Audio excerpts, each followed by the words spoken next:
Hello and welcome to a game with my Kitty Rage team, which I have shown in my preview. And we are playing against Upel. This is a French player with a very high win rate, and he was first place Elite last season, so he was ranked first. And I think I never played him before, but I know that he plays Nox most of the time. I think exactly this lineup. Now I will show you my setup. Normally my setup would be like this, exactly like this. But here I decided that I should swap Coa Gulary and Moe Lawr, because I thought that he could start here with Nox, and because I'm going last, he could hit my Moe Lawr twice. So I wanted to stop that, because Moe Lawr has only 5 health. So this would be an easy kill turn 2 against him with Nox. So I decided to put Coa Gulary on the left, because she has like 7 health. This in the middle, this is my standard lineup. Sometimes I swap this both around. In this game I placed Kitty here, so if he does exactly that, what he does now, he hits my Kitty and not my Diver Burrell, because if he hits my Diver Burrell here twice, he's already on 8 health and I can't really go ahead and fight with him very good, and Kitty Rage has more health, so in my opinion it was better that Kitty takes some damage and not Diver Burrell. And also the damage reduction on Kitty is a little bit slower if you reduce her AP, because if Diver Burrell loses 1 AP, he already does only 2 to 3 damage, and Kitty Rage, he loses 1 whole attack, and 1 whole attack is normally more than 2 damage. And Kitty Rage loses exactly 2 damage because he can buff 1 time less. So, okay, here's now a pretty aggressive setup with 2 cores here. And my thinking process here is, I think I make a break. So I want to hit the Nox. That's like my first target, and I want to hit him and don't be hit back with the Coa Gularies next turn. So there are like different approaches for this. Maybe this Coa Gulary can only move here, so I should avoid this space or these spaces. And this Coa can be pushed by Luki, so she can move pretty far back. But because I can spawn the shovel, I could use the shovel to block this Coa, so she can't reach my Kitty.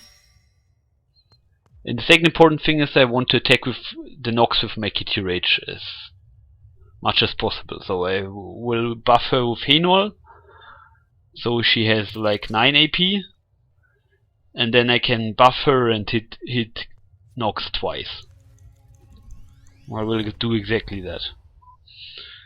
The positioning of Henwall is pretty interesting here. I decided to not collect the coin because this is way too aggressive with Henwall, and instead just hit the Coa and move 1 space back.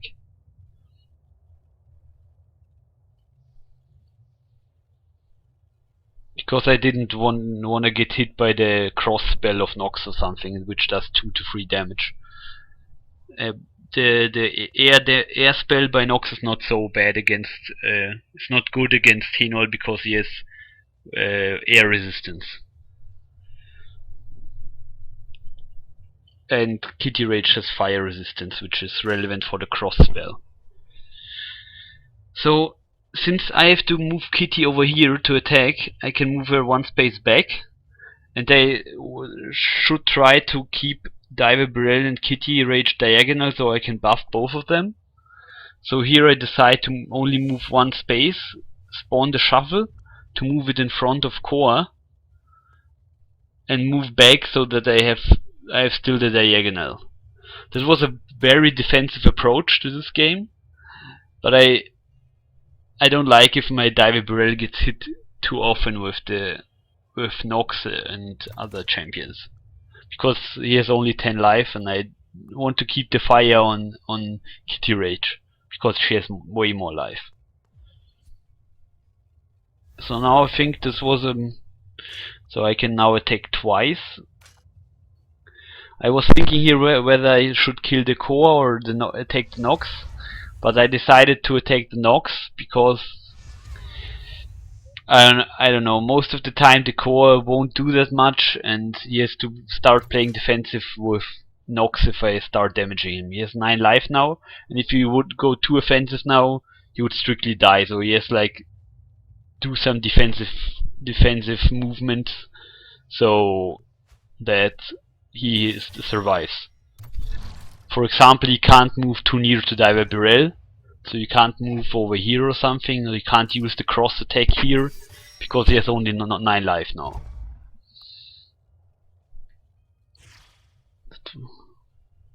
So he buys something. I couldn't buy last turn, so there wasn't any very interesting items for me. He's buying many level 3 free karma items, granite items, and he is hitting my kitty twice, I think. Yeah. Okay, so now she has only 6 AP. That's pretty bad. Now I can only buff her once and attack twice, so this is fine. And now the Nox is kind of out of range.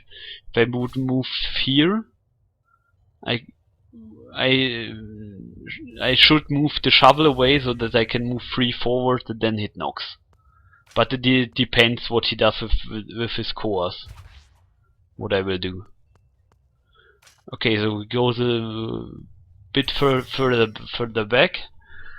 So now I have some different approaches. The Diver Burrell can't attack anyone, so he's kind of out of the game right now because I played him so defensively last turn. I'm not sure if this was a good play. Maybe I should have put him two spaces more over here or something like that. Now I'm thinking if I should take the double or what I want to buy. And because Nox always steals AP from my kitty, I decide to buy the 1 AP and armor item, this one over here. So the AP loss isn't that high, and I could sometimes, if he only manages to hit me once, I lose 1 insignificant AP, so I can still use 10 AP the turn. So, and I mean, yeah, 10 AP with the Henol buff. So Kitty now has 3 AP because he stole 5 AP from her. What I want to do now is Diver can't do anything, so I give her a crit so I can attack twice with the Henol buff. And then I have to think how I can dodge as many core hits as possible. So I wasn't very sure what the best way to dodge the core hits is, because he has a Luk Ylook behind both cores, so you can push them both up to 2 times, so the shovel can only block one line. So I decide later to push 1 core, and then you will see what the shovel will do afterwards. So here I buff the kitty as told. The Diver Burrell, I now will place him a bit of more offensively, because Kitty also has like 12 health now, so she's also pretty low, so he will keep attacking her, so I can move Diver Burrell in front and try to attack with him next turn. So I move the core here back here, and then I was thinking what I want to do with the shovel. In retrospect, I think the best positioning of the shovel would have been over here, because this core can attack me anyway if he destroys the shovel, and if I would have moved the shovel over here, this core would definitely not have able to attack me. So I think here would have been a better space, because also Nox cannot easily attack the shovel by moving 1 space or something like that. So I have 6 AP now. Because I have armor now, and I can only be hit by 1 core, I decide to go 3 spaces ahead and attack Nox again. This was a pretty offensive play, but I decided so because the main reason for that is that Luki can't attack me, because Luki has more initiative than Coas. He has the same, but his turn is before the Coas, so you can't just shoot past the Coas. If you would be able to do that, I probably wouldn't have moved like that, because Luki hits are way too dangerous, because they steal MP and AP. And here I only can get in range to this core or to this one, then I decide to attack this because she was at lower health. And she's the one which will take 1 damage to attack my kitty, probably. So now you see why the shovel over here would have been way better, because he can now push this core, so he can move 3 spaces and attack my kitty. That's pretty bad.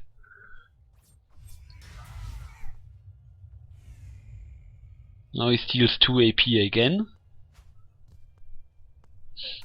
And runs way back, so now it's pretty hard to reach him and fight him. And he has way too much life, because I can only attack him with Kitty, and Kitty has only 7 AP now. So that's a problem.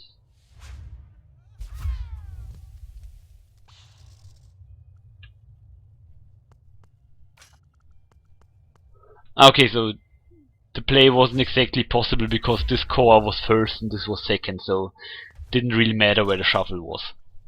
So it wasn't such a big deal. So now he attacks my Moe Lawr with the Quentin and does 3 damage and 2 to himself. Okay, that's fine with me actually.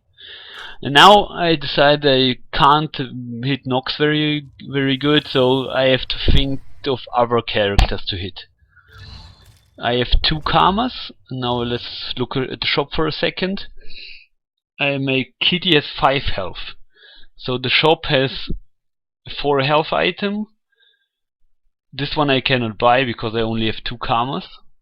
But if I sell maybe my dice, or if I collect the karmas over here with Coa, which you will see now, I can buy the health item for Kitty. That would be pretty good. So I decide to do that over here. So Coa can collect 3 coins, so I have 5. So I can put the crit on the Diver Burrell, because the crit on Diver Burrell does the most damage normally. And then I was still thinking what I want to do in this turn. So my kitty has 7 AP, and I didn't want to move Henol over here to buffer, so because Henol would be way too much in the front line, and he would also block Kitty Rage if she wanted to move back. So in this turn it's normally a better idea, and normally if you have the choice between buffing Kitty or Diver Burrell, it's better to buff Diver Burrell, because he makes an attack with 2 damage and Kitty has to deal herself 1 damage and increases only her damage by 2, which is less than an attack which deals 2 damage. So it is normally better to buff Diver Burrell. So here I'm thinking which one I want to attack. So the Kitty and the Coa both have 4 health. So I think to kill the Coa is a better idea first. Oh no, I decide to attack Quentin, because Quentin now has 1 life. I assume that I will probably finish him with Moe Lawr. It is pretty likely to finish him with Moe Lawr. So I decide to take the Coa also, so that my kitty doesn't need to take any damage to kill Coa. That was a risky play, but because the Quentin has 1 life anyway and would kill him with an attack, so it's not that bad of a deal if he stays alive. So here I'm thinking if I would hit him in melee, and I decide not to. I don't know if this was the correct play. If I would have blocked here, it would be pretty bad for me, I think. No, I think the Ingo could also have hit the Coa after it's blocked. So I think it's pretty unlikely, because Kitty has dodge. I think it's fine. So here I decided to move Kitty over here so I can still buff Diver and Kitty next turn, and Luk Ylook can also not attack me. And if Kitty's over here or over here doesn't really matter that much, because the Coa can reach me anyway with the push of Luki, and the Nox has 7 range on this chest, so if he stays on it, he can reach the space also. So I kept her here because for buffing purposes.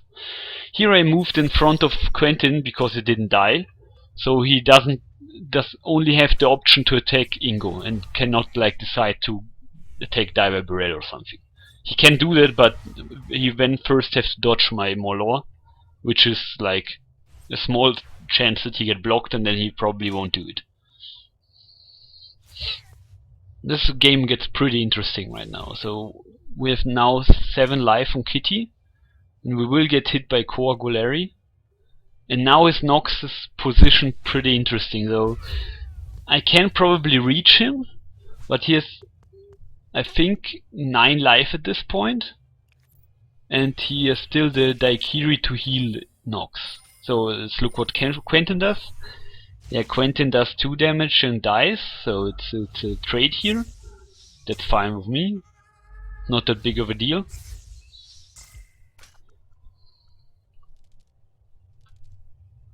So now he heals the Nox for 1.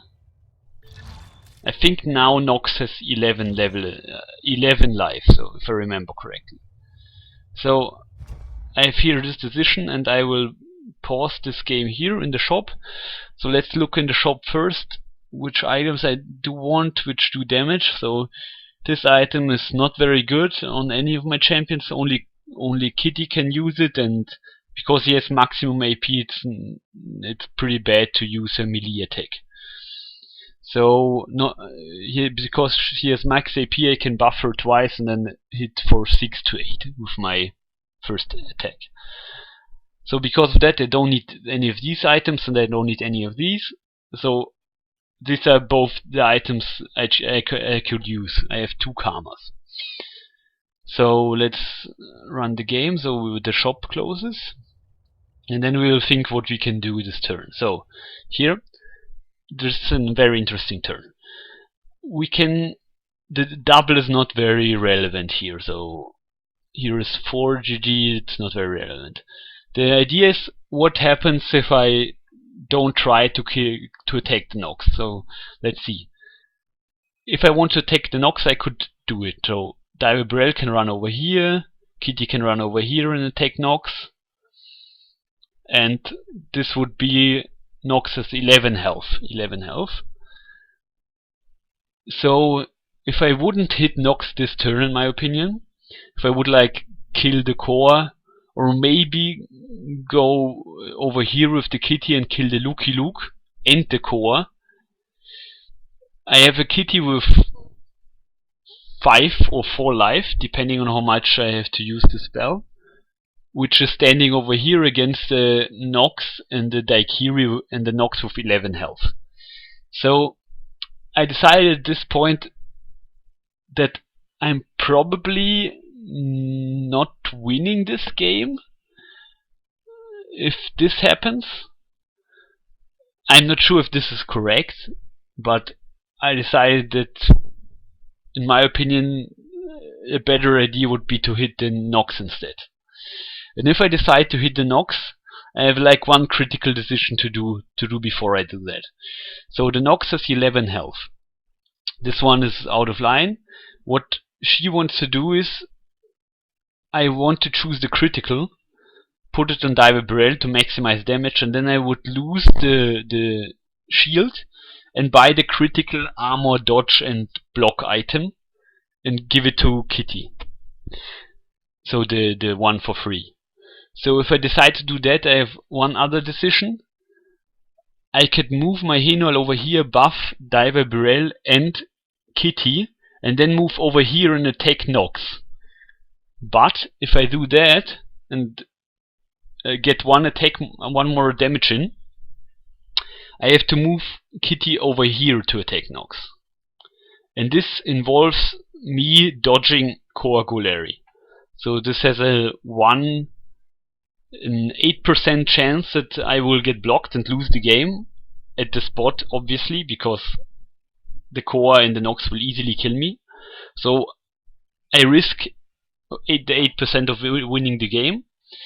But in the other idea, I do 1 less damage. So let's count the damage here.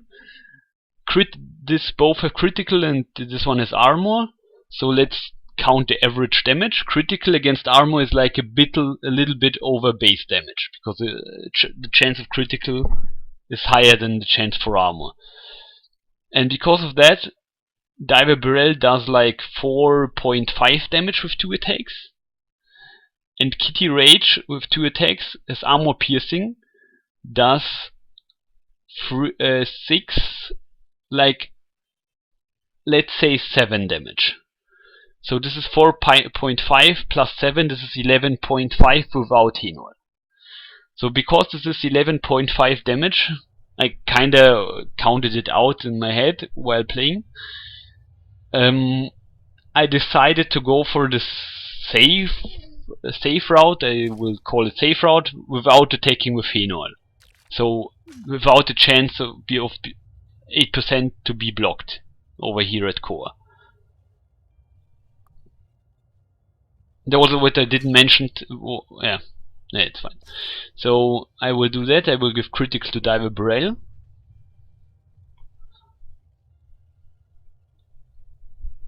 And then I would sell the armor, as I told, to buy the item which gives critical and armor.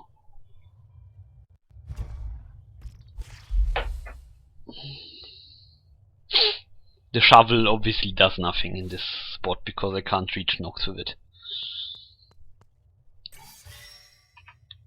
So I go for a safe play now and I take the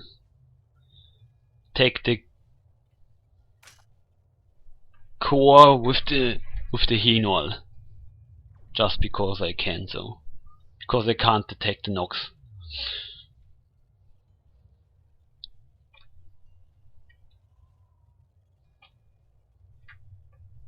Let's see how this play turns out.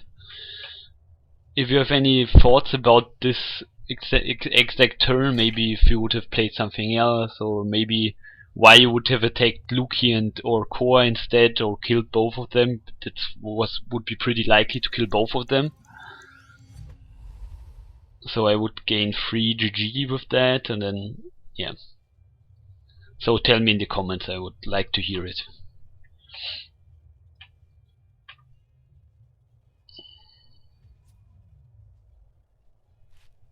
So I take the Coa here, as told, and do 2 damage to her. Now I could still decide to kill the Coa and the Luki.